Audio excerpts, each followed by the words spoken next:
Welcome to Biblical Viewpoints, a program brought to you by the Churches of Christ and dedicated to the restoration of New Testament Christianity. For over 30 years, it has been the intent of this program to uphold the Bible as the final authority in religious matters. You have heard man's viewpoints, but we invite you to open God's Word and join us as we search for the biblical viewpoint.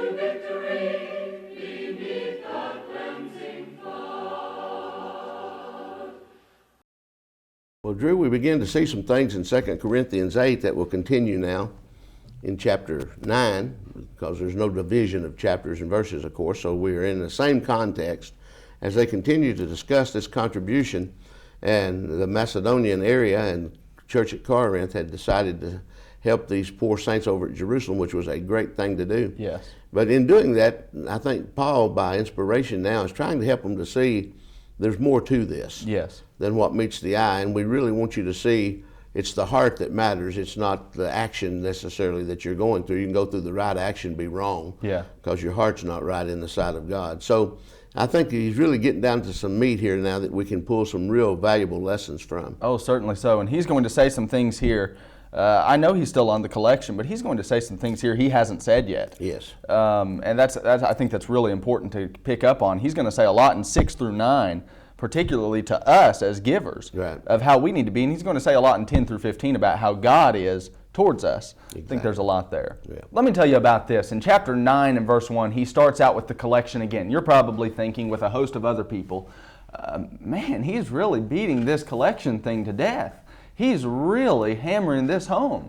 And so some of these liberals and skeptics and all those kind of people, they say, well, this is probably not written by Paul. This is probably some loose fragment that got incorporated in. Look, we don't need any of that junk here. Let me tell you what Paul does say. This is 9:1. He says, first of all, for it is superfluous for me to write to you about this ministry to the saints. A couple of things. First of all, the syntax is letting us know. He says, look, I'm still continuing this discussion, so we don't need to say that some other author or something like that. That's just atrocious here. The second thing is he tells us that it's superfluous. In other words, he's writing about the same thing yet again. And so the point is that Paul's going to emphasize this, and we might ask the question, well, why so much emphasis then?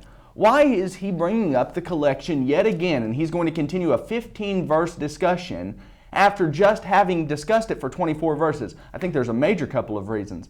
The first one is just to emphasize it. Look, there's a real need for the collection. I'm trying to emphasize that this needs to happen. The second thing is that the collection has probably been suspended by the opposers, and therefore it needs to be revitalized.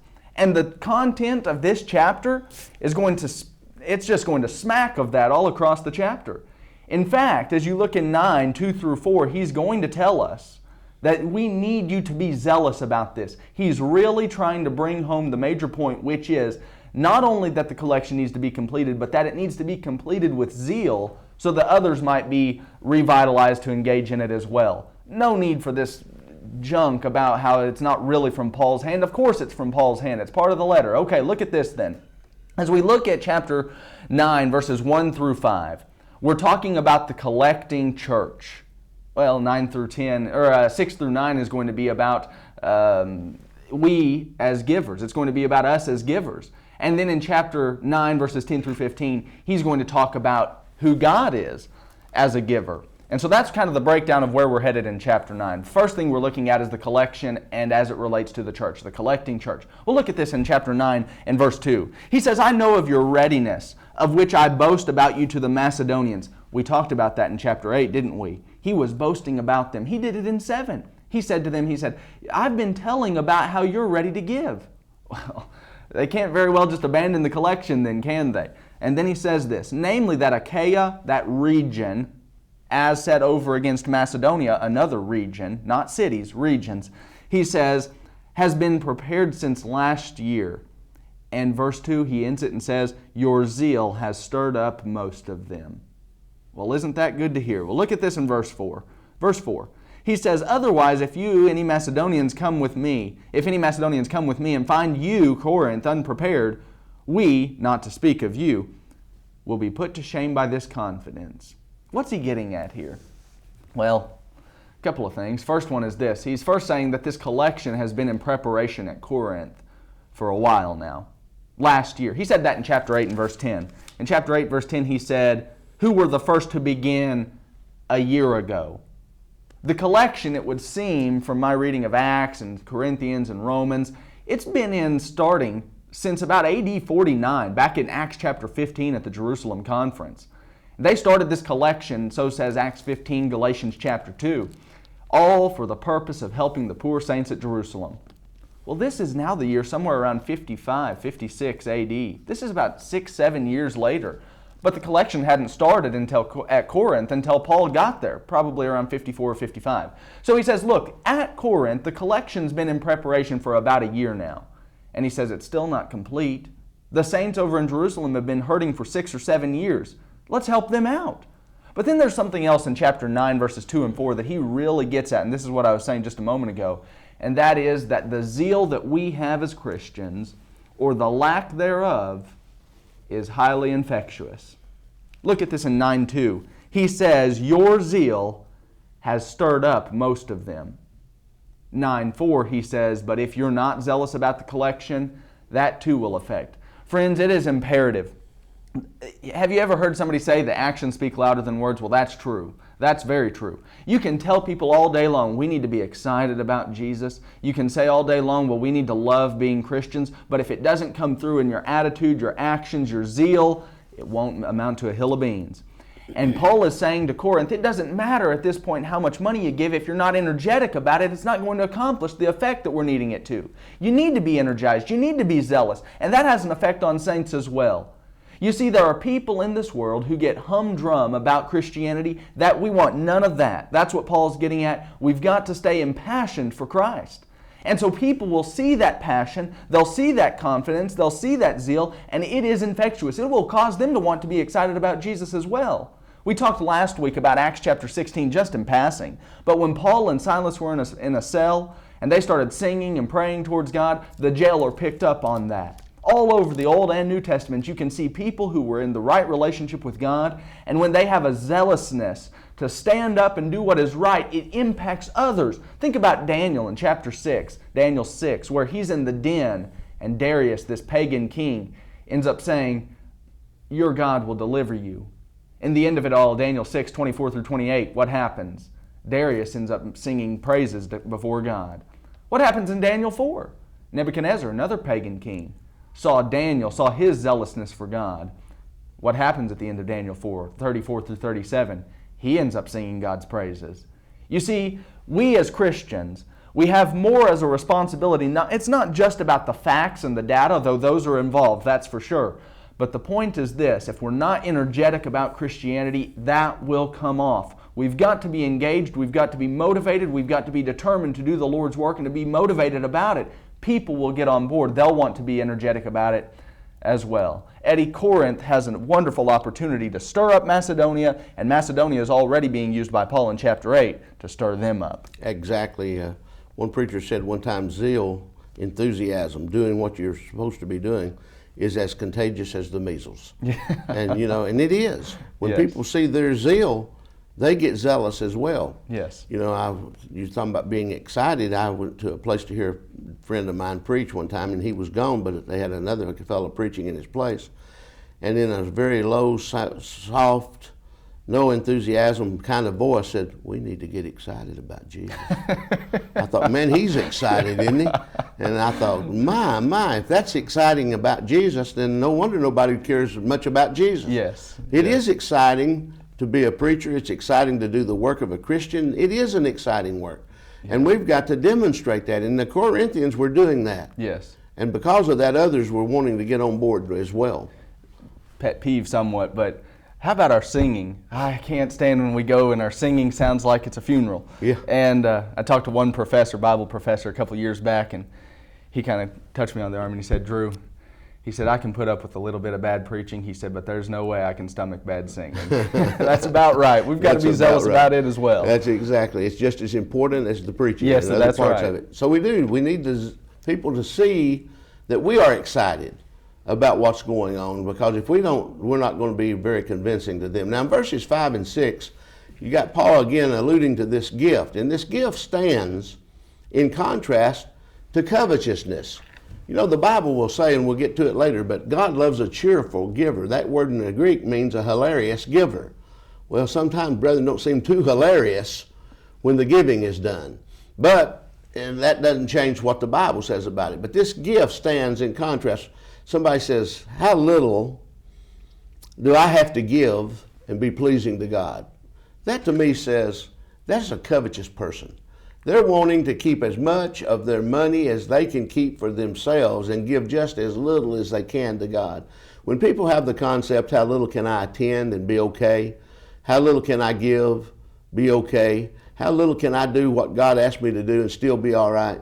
The whole attitude is wrong.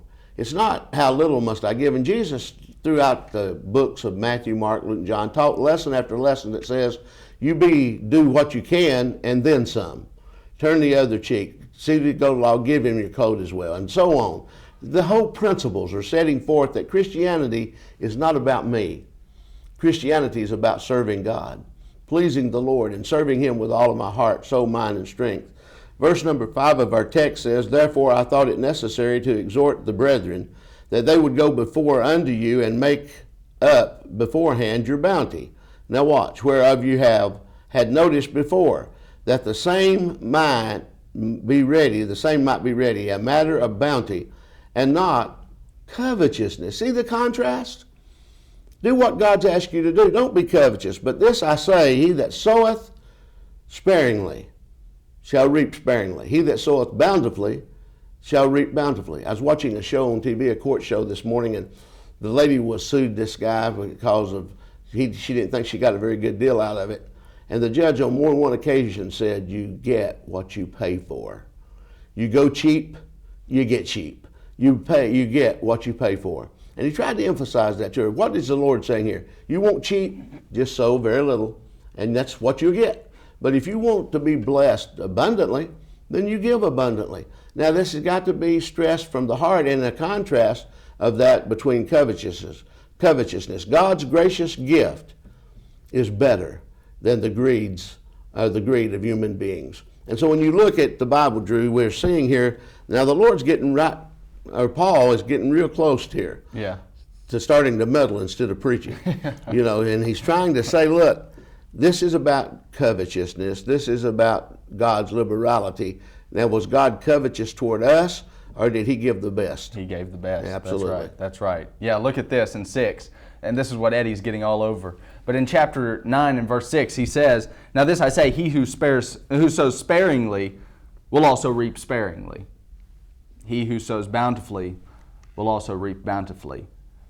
What kind of farmer do you know of who goes out there and he has his bag? Of course, I'm thinking way back in the day, I'm not talking about the combines, but we could make that analogy as well. But he pulls out of his bag just a little bit of handful of seeds, and instead of casting them freely, he picks at a couple of them and just kind of drops them in here and there.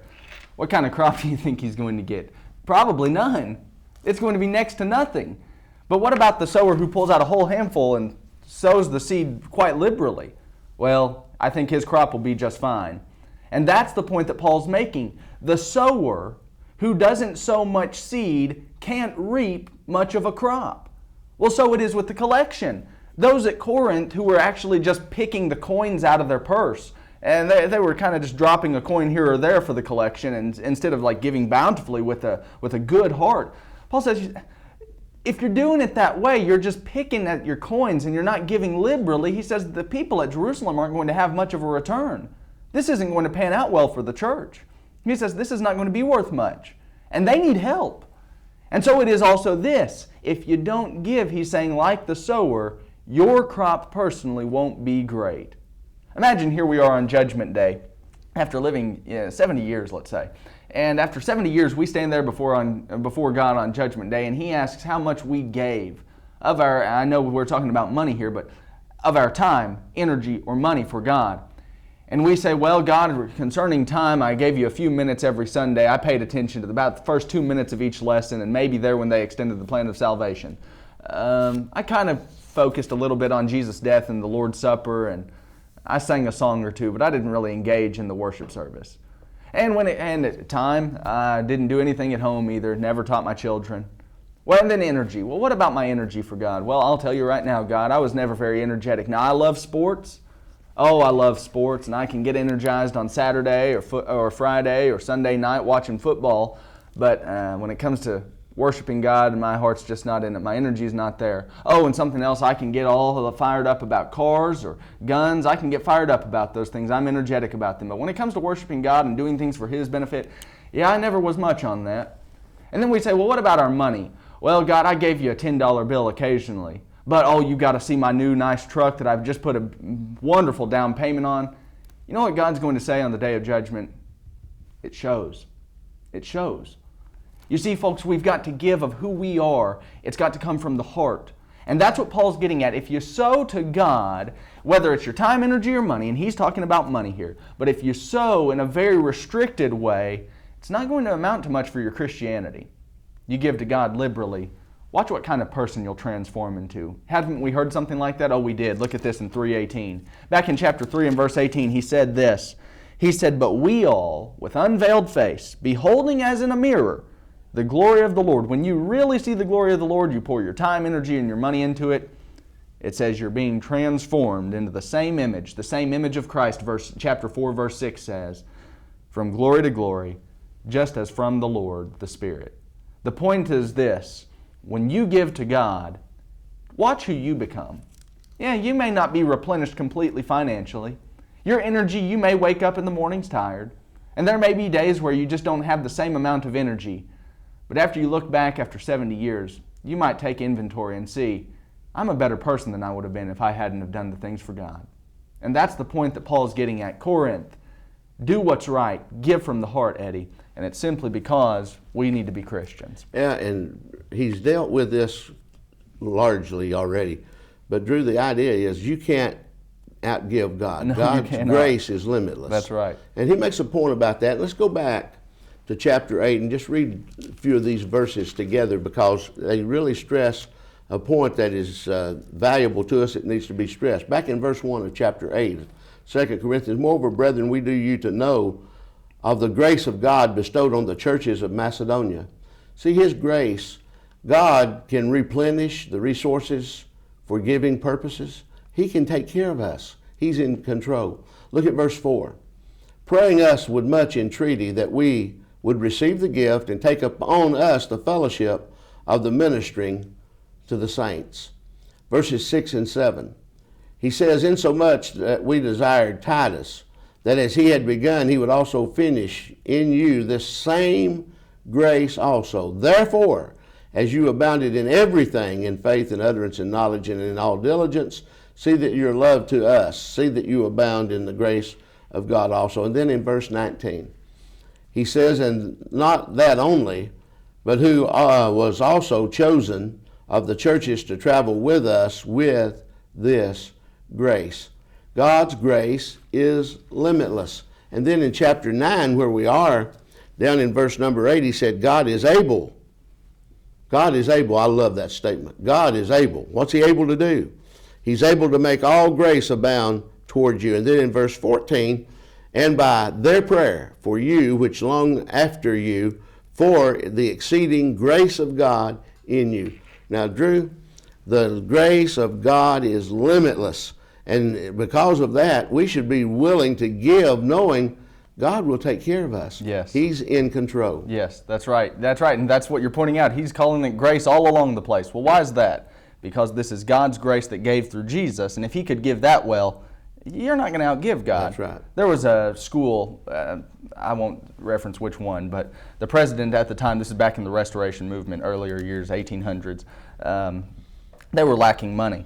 And this daughter of the president of the college came forward and said, "We're needing money. We're running out of money. The college will tank." And he said, "I think we're not giving enough." And they started giving more. Guess what happened? The college flourished. Well, then somebody asked them about maybe cutting back on the giving. They thought maybe they were taxing the brethren too much. And then the president said, "You won't outgive God." That's right. And that's the point. That's Paul's point. Amen. That's Paul's point. Look at this.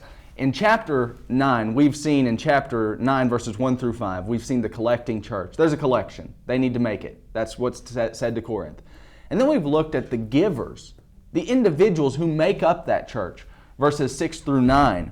And now we're looking in chapter 9, verses 10 through 15. We're looking at our gracious God. We've seen the generous giver in 6 through 9, and now we're looking at our gracious and glorified God, verses 10 through 15. Look at this in verse 10. Now he who supplies seed to the sower and bread for food will supply and multiply your seed for sowing and increase the harvest of your righteousness. You will be enriched in everything for all liberality, which through us is producing thanksgiving to God. Well, he's quoting the Psalms. He's quoting Psalm 112, verse 9. And the Psalm said about the righteous man, he's going to be this or that. And one of those strands that's given there is that the righteous man, so says Paul in verse 9, will have his righteousness, if he gives, his righteousness will endure forever. And Paul uses that to spurn Corinth on to say that your righteousness reaches beyond this mere collection. The righteousness endures beyond this mere one-time act. The righteousness that they're expressing will have greater effect in the churches at Jerusalem. The gospel will go forward. They'll be blessed for giving bountifully because of their right hearts before God. Their righteousness, Eddie, will go beyond. It sure will, and you're seeing God glorified. And you see what is being done, and this gets down to a large degree in trusting God, doesn't it? Yes, it does. If we trust Him, we'll do what He says. That's right. And we know He'll take care of us. Yes. Now let's notice something here that Paul blends in with Isaiah 55, 10 and 11. Notice what Isaiah the prophet said, "For as the rain cometh down, and the snow from heaven, and it returneth not hither, but watereth the earth, and maketh it bring forth and bud, so it gives the seed to the sower, the bread to the eater. So shall my word be that goeth forth out of the mouth. It shall not return unto me void, but it shall accomplish that which I please, and that I shall purpose in the things whereunto I sent it." Isn't that in a beautiful sense? God says, I'll sow my word, I'll get the crop. Hosea 10:12 indicates the very same thing relative to the era of the Messiah that had come, that He is going to come. What's He going to do? He's going to bless you and me. And so God provides for the giving. Yeah. I can water, you can plant, but God gives the increase. That's right. And all those Jewish exiles back there under the Old Testament, Eddie, you know they were sitting in captivity thinking, will God ever fix all of this up? Will He ever sort it out? And Paul quotes these passages that they had heard as promises. They hadn't heard that they had actually been fulfilled, but they had heard that promises were made. God promised them, there will be a time when my word won't return void. Right. There will be a time when I'll give to you bountifully. And Paul quoting this is saying, now this is happening? Oh my, their promises are coming to fruition. Yes. What a wonderful gift. What a wonderful gift that He's given. Now look at this then in verse 12. He says the word service, the ministry of this service. Now that's a really technical term. It speaks about the priests under the Old Testament. And if we talk about the priests, what did a priest have to have? Had to have an offering, right? Well, in Romans 12, the same word is used. Catch this in Romans 12, 1 and 2. He said, I beseech you therefore, God, I beseech you therefore by the mercies of God that you present your bodies a living sacrifice. And he goes on to say in 12:2, which is your reasonable service. Service. This is a priestly work. And the priest has to have an offering. And Paul says in Romans 12, in that context, he says, present your bodies as a living sacrifice. In 2 Corinthians 9, he's saying, present the collection. God has done this ministry. He's done this service. And it's not only, verse 12, this is 2 Corinthians 9:12. He's not only fully supplying the needs of the saints, but is also overflowing through many thanksgivings to God. Now there's a passage I've got to read before we close, and that is Romans 15, 30 and 31. When Paul writes Romans, and he writes it from Corinth, so says Romans 16, 22. But I'm in Romans 15. When Paul writes Romans, he's writing it from Corinth. And he's talking about the collection in Romans 15 as well. And he says in 15:30, now I urge you, he's writing to these Latin saints camped out over in Rome. He says, now I urge you also, brethren, by our Lord Jesus Christ and by the love of the Spirit, to strive together with me in your prayers to God for me, that I may be, number one, rescued from those who are disobedient in Judea. He wants to be rescued as he moves back to Jerusalem. That's on his fourth missionary journeys. He's going back to Jerusalem. He says, rescue me, but then this as well. He says, 31, and that my service for Jerusalem may prove acceptable to the saints. You see, the Jews and the Gentiles weren't getting along too well, especially in Jerusalem. Paul's now sending this financial gift from Corinth to Jerusalem, and Paul says there is the possibility that they reject it. They say they're Gentiles, they're dirty Gentiles. They sent us this gift, we want nothing to do with it. But Paul sees opportunity here to unite the church through the collection, and he closes in 9:15 by saying, thanks be to God for His unspeakable gift, the unspeakable gift of Jesus Christ, and now as it's manifested, Eddie, particularly through the collection. That's absolutely right. God's work is being done, God is being glorified, and the church is being blessed. That's exactly right. So when you see what is occurring, ladies and gentlemen, the Bible is right. God is a good God. He is a gracious God, a merciful God, and He is a giving God. He gave His only begotten Son that you and I might have life and have it abundantly. And so we're so appreciative of what God's done for us. Hope you've enjoyed our study today. Again, if you have questions, comments, feel free to let us know. God bless you till we meet again. Thankful once again that you have tuned in for these great Bible studies that Drew and Eddie have been taking us through in 2 Corinthians. We've been discussing 2 Corinthians chapters 8 and 9 and the issue of Christian giving. The foundation of that is God being the blessed giver. And as was mentioned multiple times in the broadcast, as I'm sure you heard, we can't outgive God, but we can give Him our very best. And that is what we seek to do here on this program and in everything that we do in our lives. Eddie, we were talking in 2 Corinthians 9, 2-4, about how Corinth could affect other saints. If they had zeal, then others could be inspired by that. Or if they didn't, maybe they'd be discouraged. What do you think about that? Yeah, I think that's a great point, and I thought you made a good point with the Philippian jailer.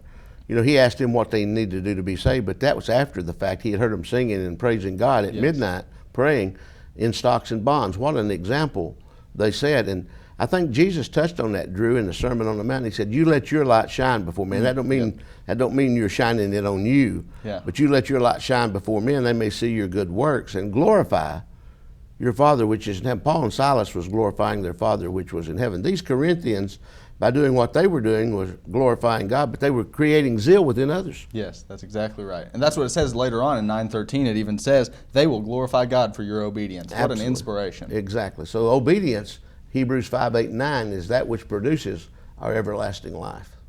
We have heard the joyful sound. Thank you for joining us today on Biblical Viewpoints.